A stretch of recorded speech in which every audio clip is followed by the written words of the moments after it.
All right, ladies and gentlemen, I am Merkaba18, and it is time for a new class guide. This one is the brand new ARCHMAGE, brought to us today as of the recording of this video. Brand new class with a bunch of new things to do and a bunch of new things to talk about. So let's dive right in. We're going to first talk about the basics of the class, what I think is really great about it, what I think is probably going to give you some trouble. We're going to talk about some of your choices and selections in terms of main abilities, passive abilities among the gods. Then we're going to also talk about weapons and synergies, and we're going to talk about subclass choices and all of that as well. So there's a lot to dive into here. Before we go anywhere else, I want to make sure you're hitting the sub button. If you enjoy this content, I have guides up for all the other classes as well. And then as they are releasing new content, we will continue to pump out new guides. So let's dive right in here and talk about the ARCHMAGE. So this is a very interesting synergistic class. So I think, in my opinion, this is the most versatile class in the game. And I think it does something very interesting that I've never really seen done quite to this depth in this game. It takes synergies from the class level and extends them out to the god level and vice versa. There were some synergies here and there among some of the other classes, but this one sort of takes it to a new level. And does some really fun and interesting things. So, for example, with the subclasses, you have the ability to go lightning, fire, poison, or ice, and those synergies among those status effects apply all the way across your class abilities and passives, and then all the way back in through your god abilities and god choices and passives. So there's two different approaches that I recommend with this one, and they essentially kind of boil down to the same thing, but you can kind of choose which way you want to go with it, and both are really equally valid. So the first thing I will say is you can do two things.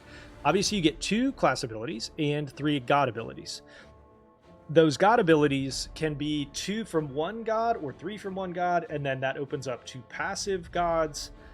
Or you can choose one ability from 3 different gods and then open different passives. So with the ARCHMAGE, I will recommend that you do the following.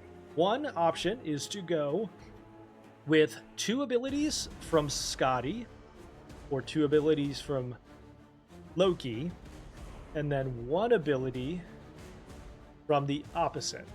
What does that mean exactly? That's a very confusing way to think, but basically what that means is if you choose 2 Skadi abilities, you choose 1 Loki ability. What I personally would recommend is if you do that, the opposite. Do 2 Loki abilities and 1 Skadi ability. If you were to do that, I would say take Parasite and either Spark, Vipers, or Flame Wall if you're choosing Loki. If you do that also, you're going to want to go Ring of Frost. We'll talk about the ARCHMAGE choices here in just a second. So again, you can do 2 Loki or 2 Skadi and then 1 of the opposite from those. Okay? And that's the reason I recommend Loki as your 2 is because Skadi's abilities don't necessarily level up as well. But Ring of Frost is probably the best single defensive ability in the game. So take that approach. If you do that, that gives you 1 god from which to choose passives, fully passives. Most people would recommend that you go Brock and Sindri for that because his abilities will evolve and he's got some of the best passives in the game. But I personally think, in this particular case with the ARCHMAGE, I would go with Nerthus, the brand new god. Their abilities are not great necessarily. We'll talk about more of this with the option 2. But what that does do is it gives you some of the passives available to him, and he's got some of the best passives in the game. So if you choose that path, you can go Nerthus or Skadi and Brock and Sindri for your passives. The other option, and the one that I recommend taking, particularly on the harder difficulties, is to go with 1 Loki ability, Parasite, 1 Skadi ability, Frost Ring, and then 1 Nerthus ability, Strangling Vines. It's the only ability that he has or she has that is worth anything in terms of control. Now, it's not going to do a lot of damage, but it does present a level of control that is going to be necessary to some degree or another on especially nightmare difficulty like 2 or higher. So choose those based on what you prefer, but that's how I would approach it. And those will give you some of the best passives and synergies within the game. And from there, you can pretty much choose any subclass you want to with the Archmage. And we'll talk about more of the subclasses here in a second. But I did a lot of testing today, and the Archmage has pretty much 2 abilities that are worth their weight in gold. The other ones aren't so great. And I honestly don't think even these abilities are things that you're going to need to like write home about. The strength of this class is in its synergy and in its passives. So we'll talk about more of that as we dive in here. Magic Ball and Magic Pulse are the 2 abilities that I recommend for the Archmage. Okay? And then you're going to take passives from all of those as a result of that. So let's talk about what this class kind of does and doesn't do well. The damage is pretty insane from this one, particularly if you build it all the way out. We got to 60 minutes pretty much without sweating on Nightmare 1, and then, or no, on Endless mode with the curses, the harder Endless Wave mode. And we beat Nightmare difficulty on the new map. So it's a pretty strong class. It is going to be incredibly fragile, which is why I recommend quite a bit more control from them, because the damage is going to build out, particularly as you choose your right subclasses and stuff like that. And it's going to be very heavily attack-based and attack speed-based, and we'll dive into that in more depth here in just a minute. But these are the 2 that you need. Magic Ball, Magic Pulse. I would not recommend Circles or Nova. Not as strong. Didn't really care for them. They weren't doing great. So we got all the passives here, all the way down through all of these trees, if you're looking for the talent trees. So these are the most important passives. So let's dive in on the passives. Piercing gives you crit chance, very helpful. Magic Orbs gives you damage increased for all of your orbs. We'll talk about those in a minute. In Elementalist increases the damage duration of your statuses. This is a status-based build, status-based class. Then you've got double cast chance, and this is a class that has a very strong double cast play here. So here is the Archmage. We'll walk through. Magic Orbs are going to basically stay static around you and rotate. And then there are also ones that like launch out, sort of like rockets. They go straight up and then down.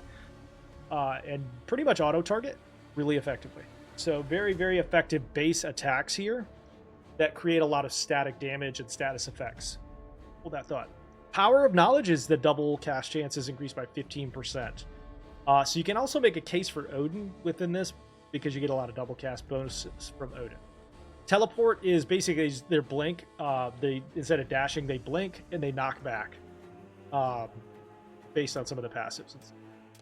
Now, in terms of weapons, I recommend Rod of the Necromancer first. Rod of Summoner is very good as well. I would recommend that second. Double skill, meaning like it gives you the chance to get 2 choices instead of 1. Is also very good. And then double cast, not a great number there, but pretty decent. And then lifesteal is obviously the main reason we're using this one. Word of Fear is also going to give you an extra little element of control.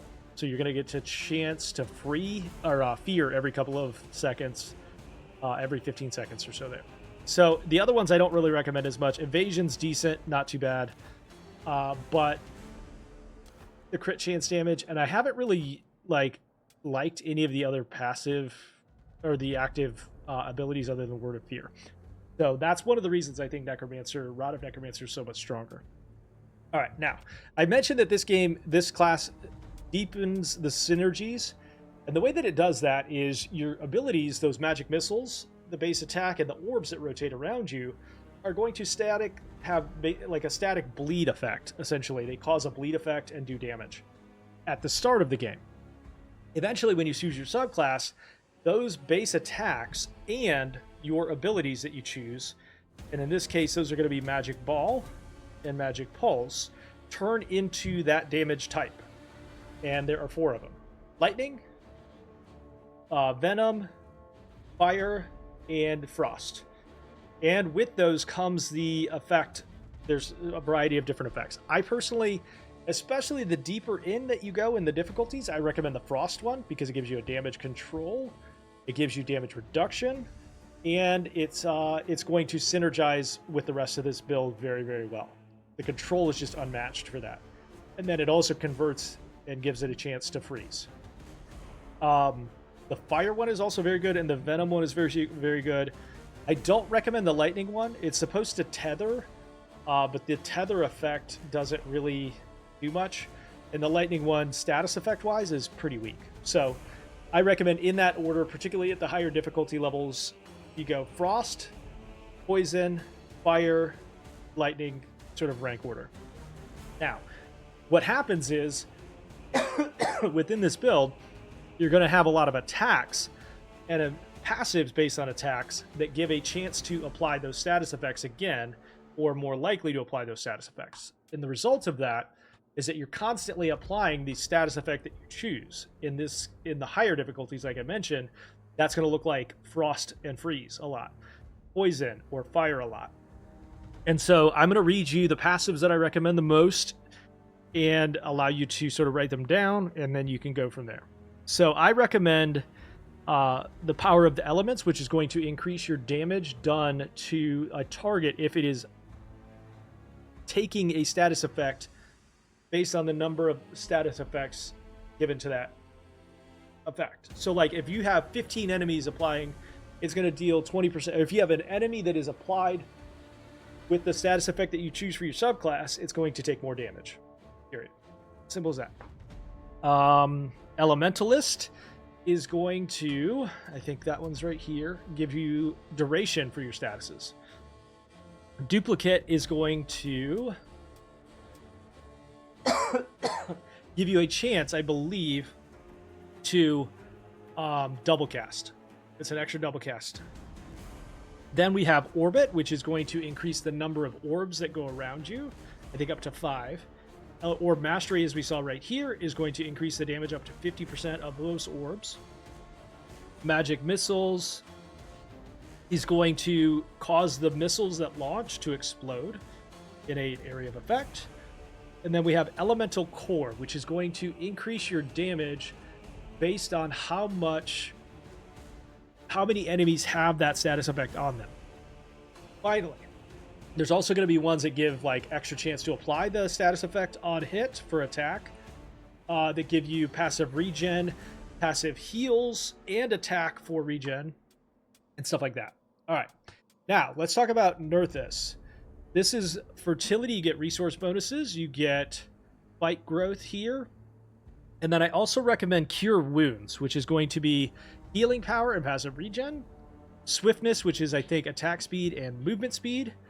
Then I recommend Bark Skin, which is one of my favorite new passives in the game, which is going to mean that at any time, you cannot take more than 50% of your total health in one hit. Very, very strong.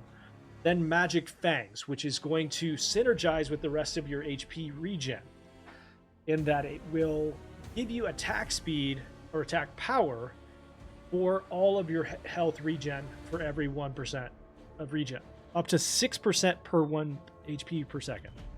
So very, very strong there. For Scotty, I recommend the following passives really, really strongly. The one that gives you the free heal for killing an enemy that's frozen, and Fibblewinter, which is going to increase the chance that enemies are frozen on attack.